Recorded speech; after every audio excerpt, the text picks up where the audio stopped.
El sumo sacerdote ingresaba una vez al año al lugar santísimo para poder efectuar la expiación, la purificación. A ese día se llamaba Yom Kippur o día de juicio. Sin embargo, todas las cosas que se hacían aquí en la tierra era solo una representación de aquello que se iba a hacer en el cielo. Porque cuando Dios envió a construir el santuario, en Éxodo capítulo 25, versículo 8, le dice, hazlo conforme al modelo que te ha sido mostrado. Quiere decir que el verdadero santuario está en el cielo. Sin embargo, si en la tierra se purificaba porque los pecados ingresaban día a día al santuario, ¿qué necesitaba purificarse en el cielo? Está comenzando una vez más el libro de Daniel. Gracias por acompañarnos, gracias por tus saludos, gracias por tus comentarios. Un abrazo a los que nos están siguiendo a través de la TV, a través de YouTube. Un grande abrazo. Dios te bendiga. Gracias por acompañarnos. Gracias también por este lindo grupo con quien compartimos más allá de una conversa aquí en el programa. Compartimos nuestras experiencias. Es lindo aquí estar de diferentes países, diferentes culturas, diferentes creencias incluso. Sin embargo, hay algo que aquí nos ha unido y es el interés por conocer el plan de Dios para nuestra vida. Y no existe nada mejor en esta vida que dedicar tiempo para abrir la Biblia, para conocer el plan de Dios, porque eso es la verdadera felicidad que uno tiene o que uno siente cuando descubre un tesoro delante de sus ojos. Y la Biblia es un tesoro que hay que descubrirla todos los días. Bienvenidos. Vamos a tocar hoy un tema tan importante acerca de 2.300 tardes y mañanas, más solamente es un número para nuestro título. Sin embargo, es un número registrado en el libro de Daniel, capítulo 8. Para poder abrir este enigma, este número, tenemos que orar. 2.300 días. Daniel, capítulo 8. Haciendo un breve repaso del capítulo anterior, recuerdan que el capítulo 8, Daniel tiene una visión. Y en esa visión, allí se le muestra dos animales, un macho cabrío y un carnero. Solo que el carnero y el macho cabrío eran animales que también representaban mucho para el pueblo de Israel. Mientras estuvo en el desierto, 40 años, 41 veces fue movido el santuario. Las actividades del pueblo de Israel giraban alrededor del santuario. Sin santuario no había adoración, no había religión, no había nada. El santuario les hacía recordar que Dios estaba con ellos. Por eso es que cuando Dios mandó construir el santuario, dice, hazte un santuario y yo estaré en medio de vosotros. La intención de Dios era que el pueblo recordase que no está siendo peregrino en el desierto sin un objetivo, sin un destino. Ellos tienen un Dios que les está guiando hacia una tierra prometida. Cuando nosotros todos los días buscamos la presencia de Dios, la gloria de Dios, nuestra vida tiene sentido. Y cuando buscamos a Dios todos los días, entonces todo lo que hagamos va a ser en dirección al plan de Dios. A veces nosotros caminamos sin objetivo en la vida, sin un destino en la vida, porque hemos perdido de vista lo que para el judío sería el santuario, para nosotros sería Dios. Ahora, allí nosotros vimos que estos dos animales representaban a dos imperios, que era Medo-Persia y Grecia, que luego saldría de los 4 cuernos que tendría allí el macho cabrío, ¿verdad? De uno de los vientos hacia donde fue los cuernos saldría un cuerno pequeño. Ese cuerno pequeño, nosotros ya vimos en Daniel capítulo 8, versículo 11 y 12, que haría por lo menos 4 cosas. Número 1, crecería hasta alcanzar el ejército del cielo. Número 2, lanzó por tierra las estrellas. Estrella está hablando de ángeles, pero más allá de ángeles, de mensajeros de Dios, de líderes de Dios. Quitó el príncipe del ejército el sacrificio diario, eso vimos en el capítulo anterior, y el lugar de su santuario fue derribado. Ojo que ya no está hablando del santuario terrenal aquí, porque ¿a dónde se enalteció el cuerno pequeño? Hacia el cielo. ¿De qué santuario está hablando? Del santuario celestial. Y echó por tierra la verdad, hizo lo que quiso y prosperó. Ahora, allí nosotros vamos a encontrar, haciendo un resumen, que él se levantó contra el pontífice o contra Dios, instituyéndose a sí mismo pontífice de la iglesia y de la humanidad, diciendo que es el vicario de Cristo. Él es el cuerno pequeño. Se levantó contra el sacerdocio de Dios, instaurando un nuevo sacerdocio, compitiendo con el sacerdocio de Cristo. Se levantó contra el sacrificio de Cristo porque inventó el sacrificio repetitivo de la misa que anula el sacrificio suficiente de Cristo. El sacerdote cree que cada domingo o cada vez que hace misa, él está nuevamente sacrificando a Cristo. Él también echó por tierra la intercesión porque sustituyó la intercesión de Jesús y la reemplazó con la de María y los santos. Echó por tierra la verdad porque estableció la tradición en lugar de la Biblia. Echó por tierra a los santos porque persiguió. La palabra santo en la Biblia no es una persona que no peca. Palabra santo, kadosh, significa separado o alguien que eligió ser parte de Dios, separado. Santo es aquel que eligió, aquel que decidió ponerse de parte de Dios. No es en el concepto que a veces tenemos, no, santo es el que nunca peca. No es ese concepto que aquí tiene. Ahora, también derribó a la ley de Dios porque cambió la ley. Eso vimos hace 2 capítulos atrás. Y hasta la salvación lo echó por tierra porque recuerdan en la venta de indulgencias, este cuerno pequeño vendía perdón. Muy bien, ese es el cuerno pequeño. Daniel 8:14 tiene una pregunta, o Daniel 8:13. Daniel 8:13, vamos a Daniel 8:13. Mira lo que dice allí. Entonces oí hablar a un santo y a otro de los santos. Recuerden que Daniel está en visión. Aquí son seres celestiales que hablan.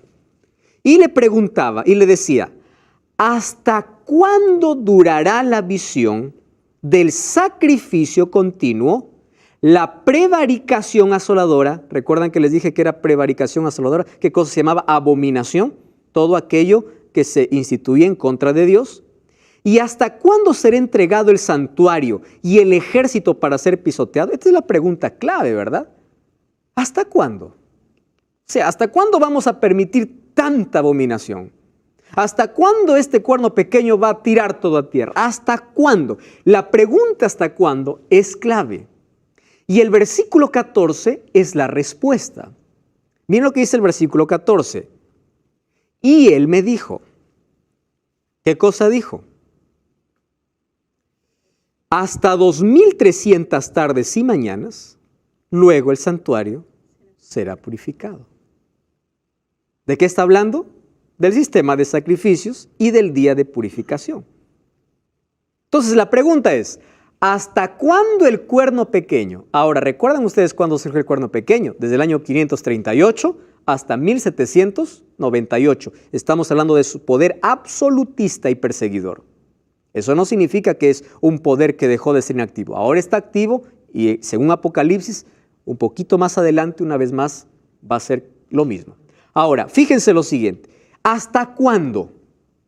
Entonces le dice, hasta 2300 tardes y mañanas. Luego el santuario será purificado. Eso es la única respuesta. Ahora viene el versículo 15. Aconteció que mientras yo, Daniel, consideraba la visión, procuraba comprenderla. Pobre Daniel, ¿verdad? Aquí dijo, ¿de qué trata tanto número? Procuraba entenderla. Y se puso delante de mí uno con apariencia de hombre, y oí una voz de hombre entre las riberas del Ulai que gritó y decía, Gabriel, enseña a este la visión. Vino entonces donde yo estaba, y al venir me asusté y me postré sobre mi rostro, pero él me dijo, entiende, hijo de hombre, la visión, ¿para cuándo es? Tranquilo, no es para tu tiempo. Es decir, ¿de qué santuario está hablando? ¿Del santuario terrenal? No, porque el santuario terrenal caducó cuando Cristo vino y murió en la cruz. Acabó. Y cuando dice es para el tiempo del fin, no estaba hablando más de un santuario terrenal. ¿De qué estaba hablando? De un santuario celestial. Esto es para el tiempo del fin. Ahora, yo siempre me pregunto, ¿qué cosa no entendió Daniel? Porque aquí dice, yo quedé preocupado porque no entendía la visión. Miren, hay dos palabras aquí en Daniel 8 que nosotros tenemos que considerar. Y para eso nos sirven los idiomas originales. En el idioma original aparece la palabra visión en dos palabras diferentes. Una palabra para decir visión es la palabra jasón. Y la otra es la palabra mare o mará. Mare. Visión como jasón significa la visión completa.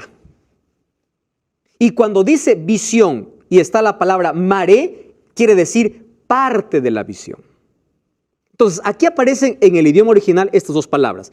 Cuando dice, yo no entendía la visión, no es que no comprendía todo.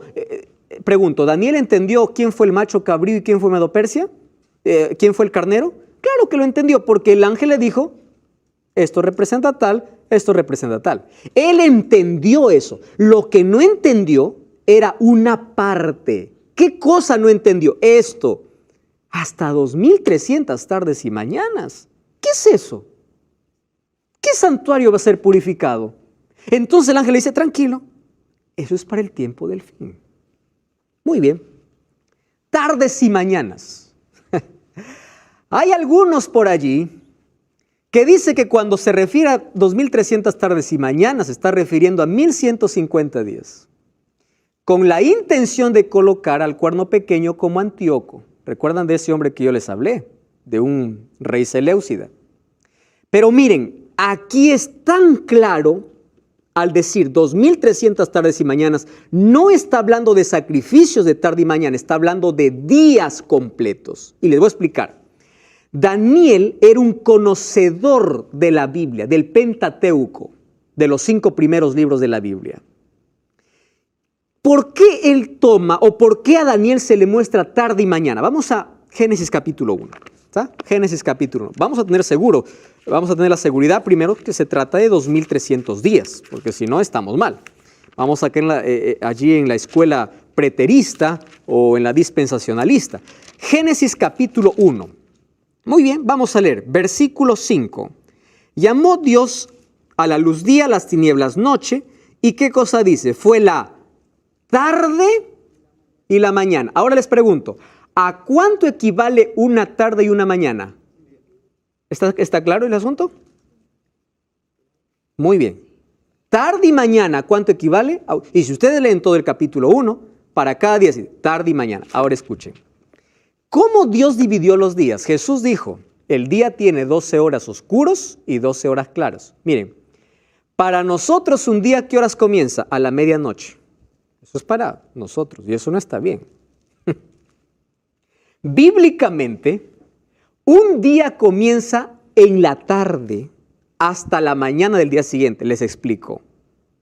Cuando el sol se pone, está terminando un día y está comenzando otro. Entonces, tarde, noche, 12 horas oscuras.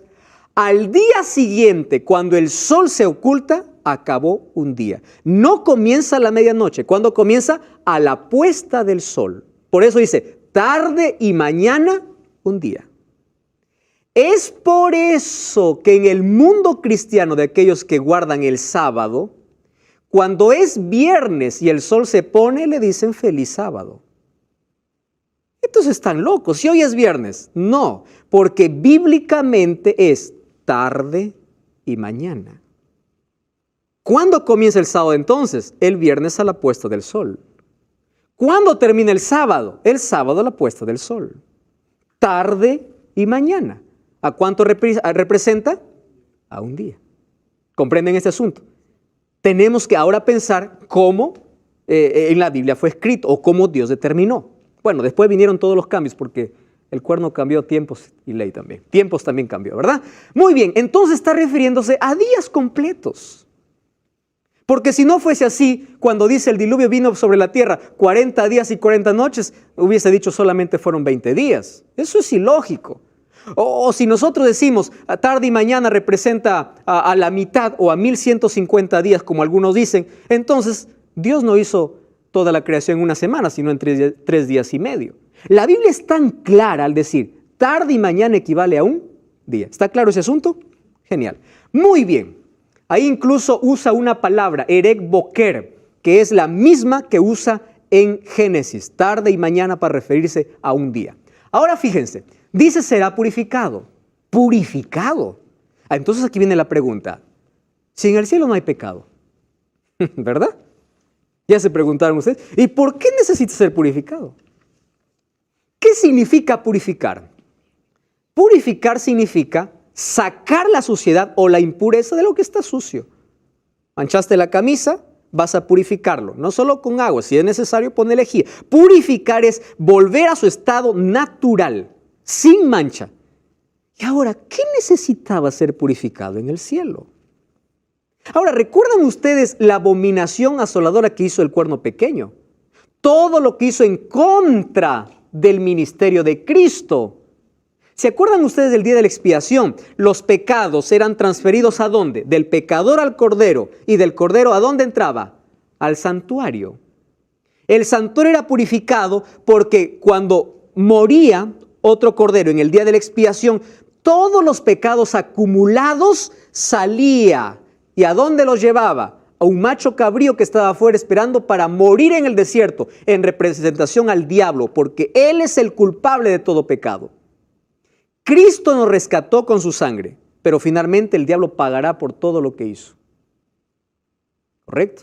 Ahora, fíjense una cosa, libre de impurezas en el cielo. ¿Y por qué? Para eso nosotros tendríamos que comprender bien el santuario en la tierra. De paso les mencioné que el santuario es el tema principal en toda la Biblia. Miren, en el Pentateuco el santuario está mencionado 45 veces. Entre los profetas, 45 veces más. En el Antiguo Testamento, más de 150 referencias lo hacen para el santuario. Salmos fue escrito para el santuario. Y Apocalipsis fue escrito también tomando los compartimentos del santuario. Es decir, en toda la Biblia, el santuario es un tema principal. ¿Por qué? Porque en el santuario estaba la representación del sacrificio de Cristo. Por eso es que Cristo llega a ser el centro de todo. Ahora, fíjense lo que sucede. Cuando Dios pide a Moisés que haga un santuario, según Éxodo 25:8, le pide que lo haga según el modelo que le muestra. Quiere decir, el original está allá en el cielo. Ahora, este santuario tenía una purificación que era una vez al año. ¿Recuerdan cuándo se hacía? El 10º día del mes séptimo. ¿Cómo se hacía? ¿Recuerdan que traían dos animales? Uno era para Dios y el otro representaba a Satanás. ¿Correcto? Después de la purificación, allí el que representaba a Satanás iba y moría. ¿Representaba a qué? A cómo Cristo iba a eliminar para siempre el pecado cuando Él regrese y después del milenio. ¿Está bien? Ahora, ¿por qué se hacía? Porque durante todo el año entraba, se transfería el pecado del pecador al cordero, del cordero al santuario. ¿Para qué? Para mostrar mediante imágenes cómo Dios trata al pecado. Eso era el resumen de la purificación. Ahora fíjense, dice así el versículo 15. La visión de las tardes y la mañana son verdaderas, pero tú guarda la visión porque es para muchos días, dice, o para el tiempo del fin. Y yo, Daniel, quedé quebrado. Estuve enfermo algunos días. Yo no comprendía la visión. Wow. Miren, no comprendía, y ya les expliqué qué cosa no comprendía. Toda la visión no, sino parte de la visión. ¿Qué cosa hace Daniel cuando algo no entiende? ¿A dónde va a buscar ayuda? A Dios.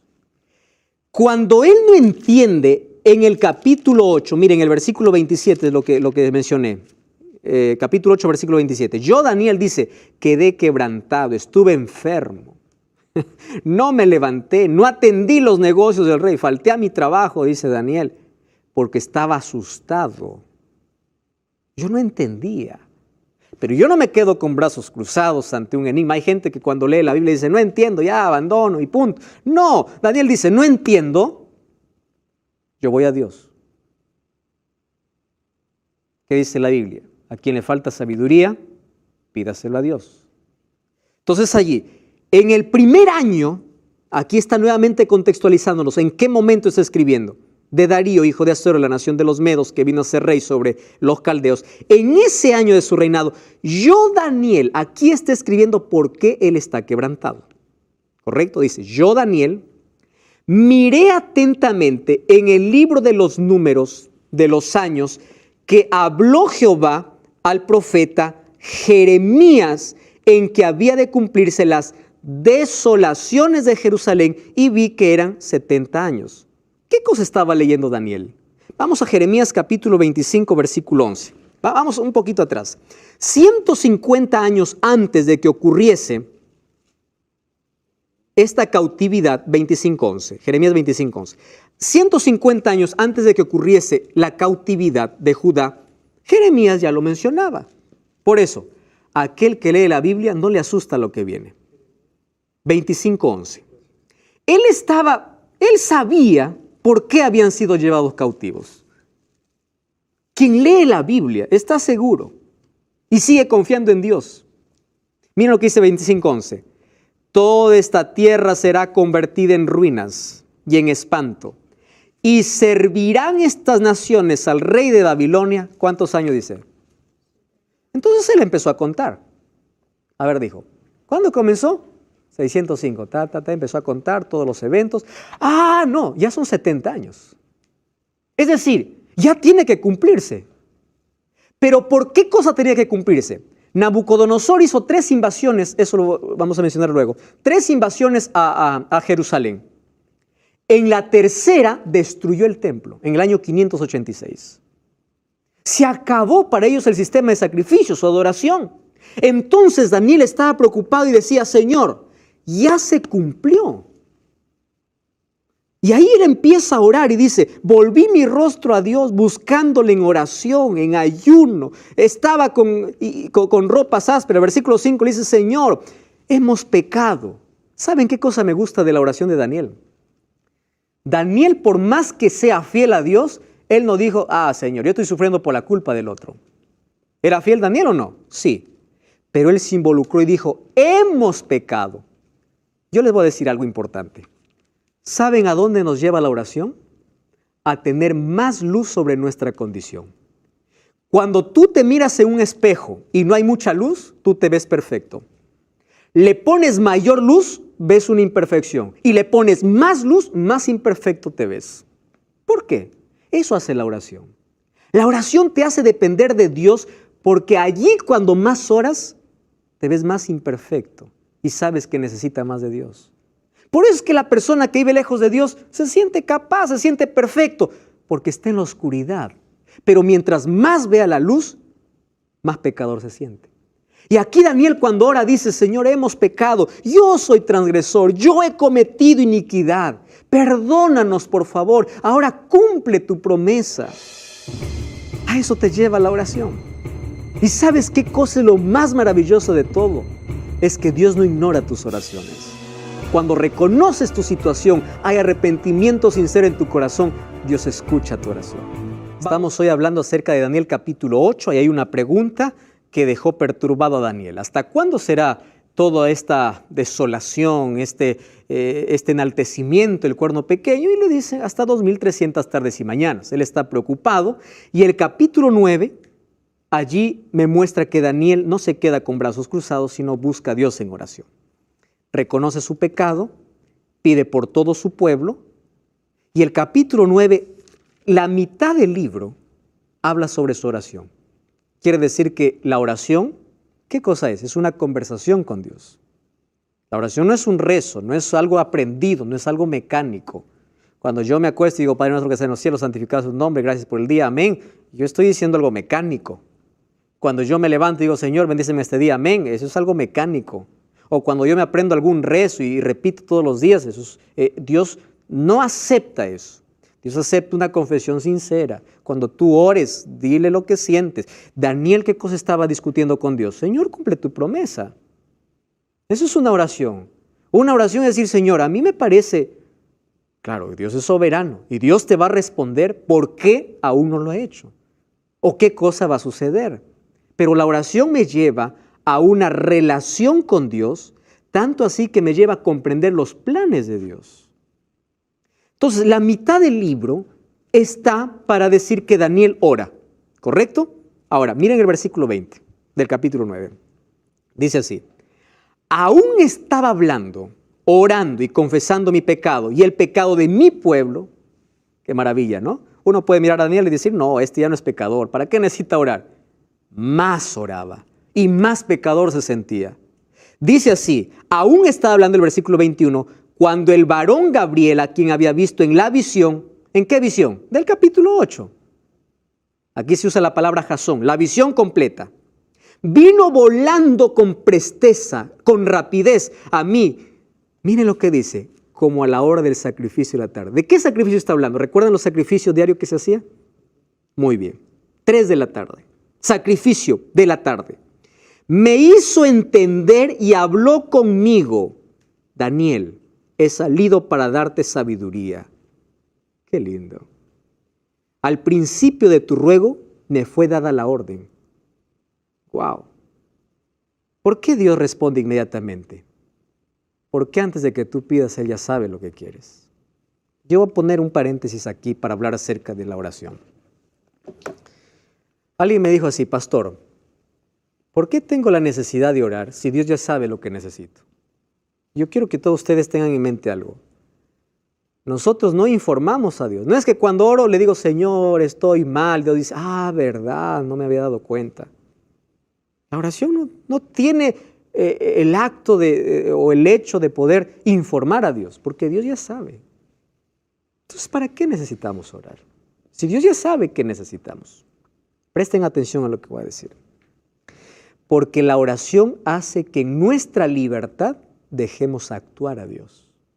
Les voy a poner un ejemplo. ¿Está bien? ¿Recuerdan ustedes a Pedro cuando estaba caminando sobre las aguas? Estaba en dirección hacia Jesús. Pedro empieza a hundirse. Pedro, como era un pescador, empieza a usar su técnica probablemente. Cuando no queda otro recurso, dice, Señor, sálvame. Y Jesús, toma el brazo. Yo pregunto, ¿por qué no le sacó antes? Si él sabía, le estaba viendo que estaba ahogando. ¿Sabía o no sabía Jesús allí? ¿Podía o no podía hacerlo antes? Claro que podía.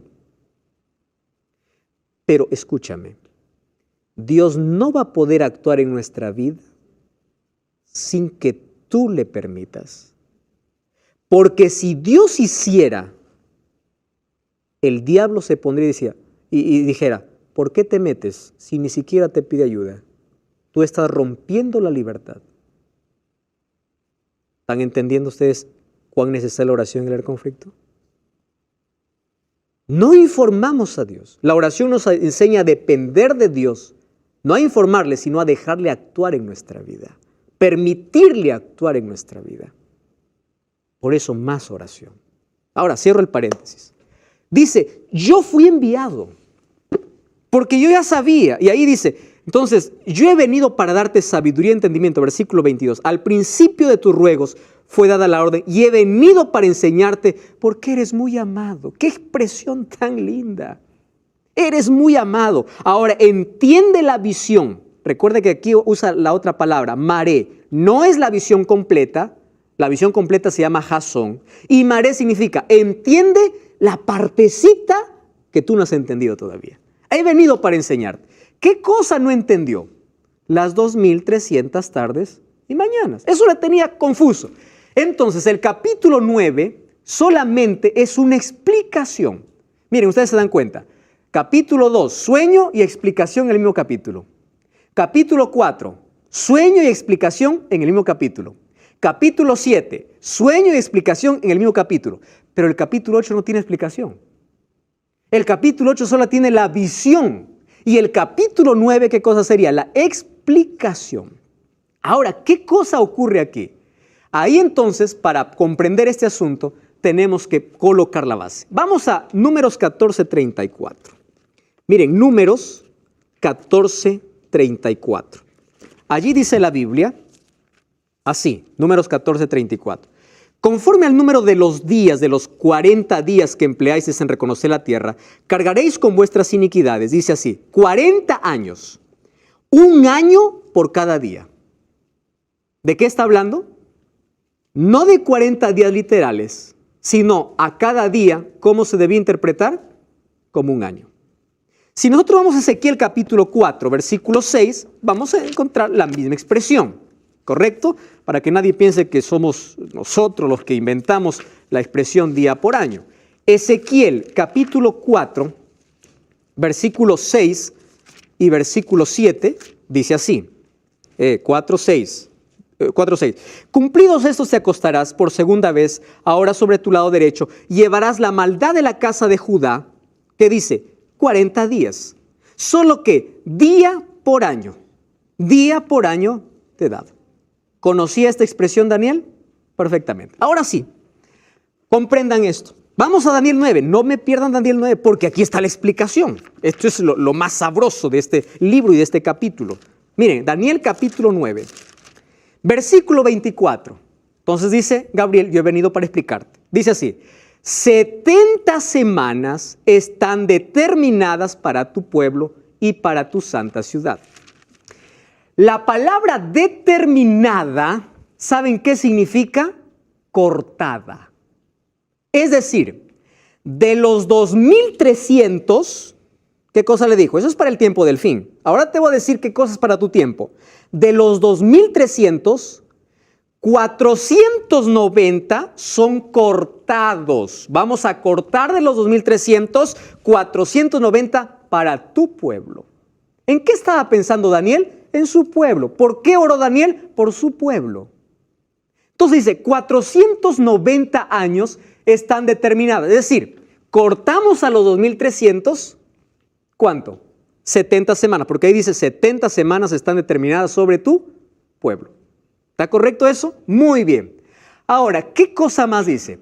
Algunos dicen, no, estas semanas no tienen nada que ver con años. Miren, si las 69 semanas son literales, entonces, para restaurar y construir a Jerusalén, que fue en el siglo IV, hasta el Mesías, el siglo I, habrían sido 69 semanas, o sea, un año. Esto es ilógico, ¿correcto? Fue más de un año. Entonces, el principio de día por año debe aplicarse aquí. Si nosotros tomamos literalmente los 2300 días, 2300 días son 6 años. Y en 6 años nunca se cumpliría todo lo que dijo aquí el profeta. Es por eso que cuando alguien les pregunte, no, eso no tiene que ver con años, sino con días, presenten este argumento. Es imposible. Aquí la profecía está hablando de día por año. Entonces vamos a entender la profecía. 2300 tardes y mañanas, de los cuales dice 70 semanas son ¿para quién? Para el pueblo de Israel. Ahora, ayúdenme a pensar conmigo. ¿Cuántos días tiene una semana? 7. ¿Cuánto es 70 por 7? 490. Entonces, cuando dice 70 semanas ¿a cuánto equivale? A 490 años. ¿De dónde se cortó eso? De los 2300 años. 490 son para el pueblo judío. Muy bien. Ahora la pregunta es, si yo quiero saber cuándo terminan los 2300 días o cuándo terminan los 490 años, debo tener un comienzo, ¿o no? Porque si no, yo puedo tomar cualquier fecha y digo, se cumple acá y acá. La Biblia lo dice. Miren lo que dice el versículo 27. 9:27 o 26. 27.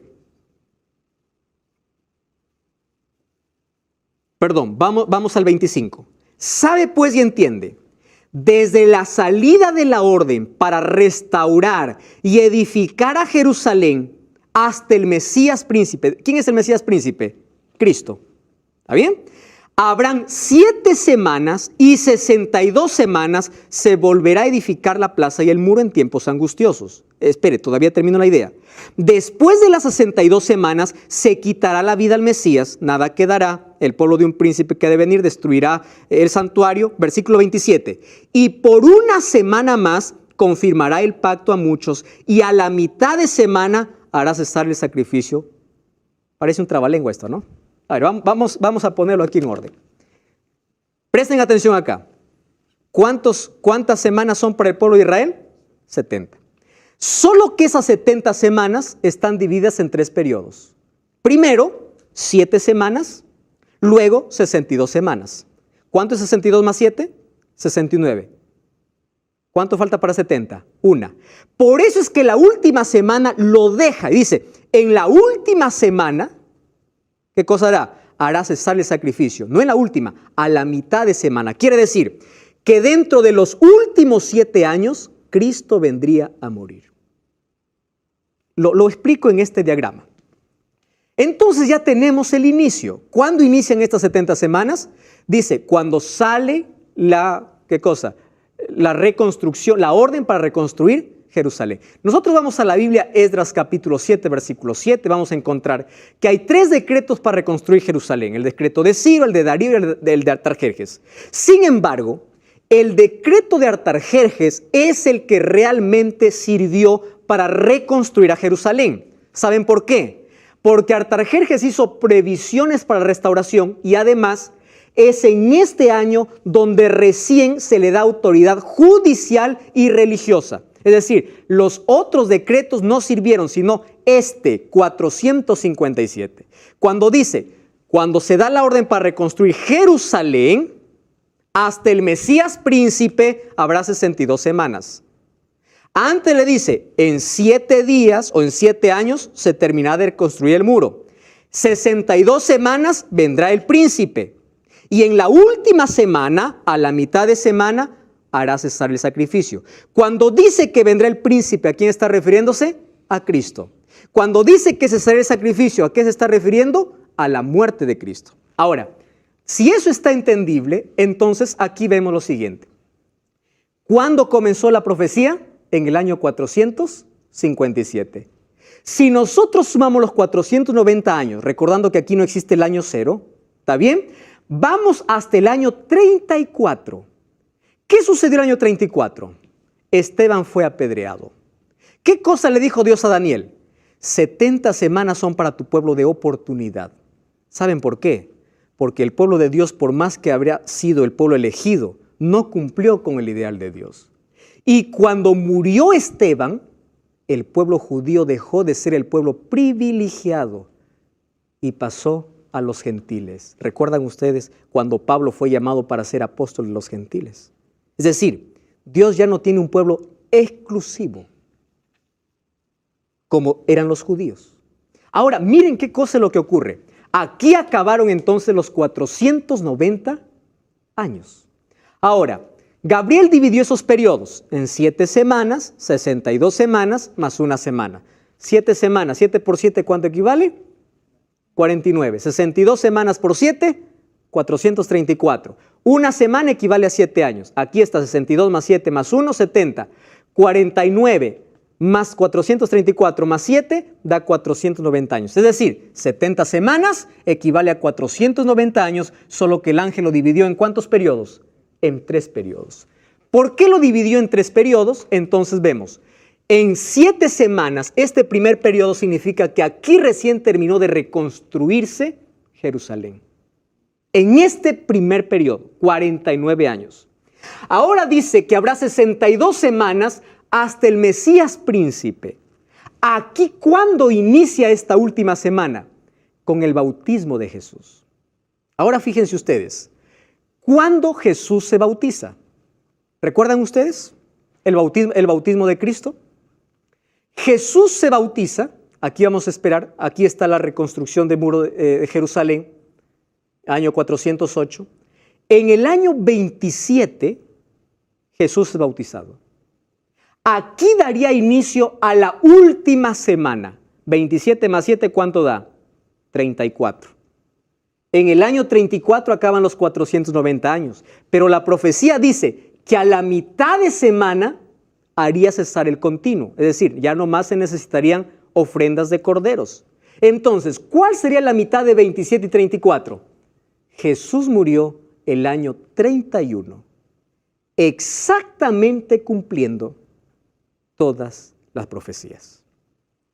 Por eso es que Jesús, o la Biblia dice que Jesús vino cuando se cumplió el tiempo. Dios es puntual y Dios es exacto. Ahora, presten atención aquí a un detalle. Hay algunos que han sacado esta última semana y lo han colocado al tiempo del fin. Dice que aparecerá un anticristo, existirá un rapto secreto. ¿Qué cosa han tirado? Esta semana. ¿Saben cuál es su intención? Una vez más, ¿qué cosa hizo el cuerno pequeño? Sacar el sacrificio de Jesús. Mucho cuidado con aquellas ideas que por allí circulan. No, estos 7 años significa que en el tiempo final, ¿de dónde salió esa idea? Si ahí es una secuencia, 7, 62, 1. Cuando Jesús vino aquí a la tierra, ¿recuerdan lo que Él dijo? Yo he venido a salvar a las ovejas perdidas de Israel. Porque su misión aquí en la tierra todavía estaba en los últimos años de oportunidad para el pueblo judío.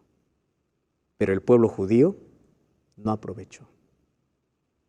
¿Y saben por qué no aprovechó? Porque no comprendía esta profecía. No sabían que su fin estaba llegando. Y lo mismo puede suceder contigo. Mientras tú no sepas en qué tiempo vives, puedes perderte la mayor oportunidad de salvación. ¿Qué significa esto para mi vida? Daniel capítulo 9